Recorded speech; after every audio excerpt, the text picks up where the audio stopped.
احمد العوضي في رمضان، طبعا في مسلسل فهد البطل. ايه يا جماعه انتوا، اي حد يكتب لكم عنوان كده زواج احمد العوضي، خطوبه احمد العوضي، تصدقوا كده بجد على طول؟ لا يا جماعه، بيقولوا فرح احمد العوضي، فرح احمد العوضي في رمضان. يعني هو هيتجوز في رمضان، في المسلسل، في الكواليس، في كده وكده بهزار. ايه يا جماعه، كل العناوين صدقوها كده، كل العناوين صدقوها. في ايه يا جماعه؟ الله.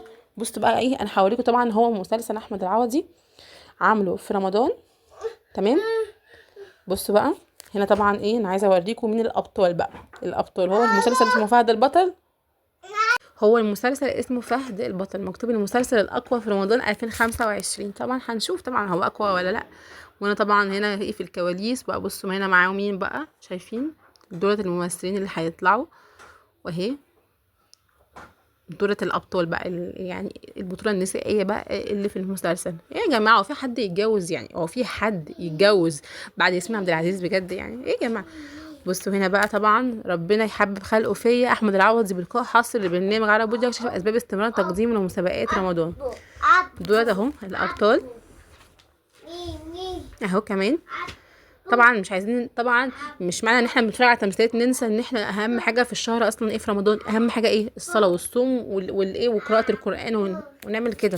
طبعا احنا واحد طبعا في رمضان بينشغل وينسحي كده في الفطور ومش عارفه ايه. لا بس لازم ايه نعرف يعني، لازم ايه نخصص وقت كده للعباده. هو المفروض رمضان اصلا شهر كله للعباده اساسا يعني. فاهو ده الفهد البطل، اسمه فهد البطل. طبعا لازم يطلع البطل، طبعا يعني البطل لازم يطلع البطل يعني، فاهمين؟ طبعا نساء احمد العوضي اهو، شايفين؟ وده طبعا عصام السقا، شايفين اهو. يعني انا مش هرمكم من اي حاجه. كينج رمضان مصر هيولعها السنه دي، يلا بينا. اهو صور من كواليس تصوير مسلسل فهد البطل. طبعا احنا بصوا جايبين لكم كل حاجه. العمل بطولة الفنان احمد العوضي، وكمان مين كمان اهو، شايفين؟ واضح ان في ممثلين كتير وتقال يعني.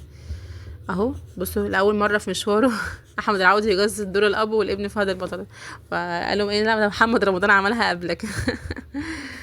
فاهو بصوا بقى، يعني الناس كلها متحمسه قوي يعني. بصراحه انا مش عارفه بقى هتفرج على ايه كمان يعني، انا مش عارفه هتفرج على ايه بصراحه يعني.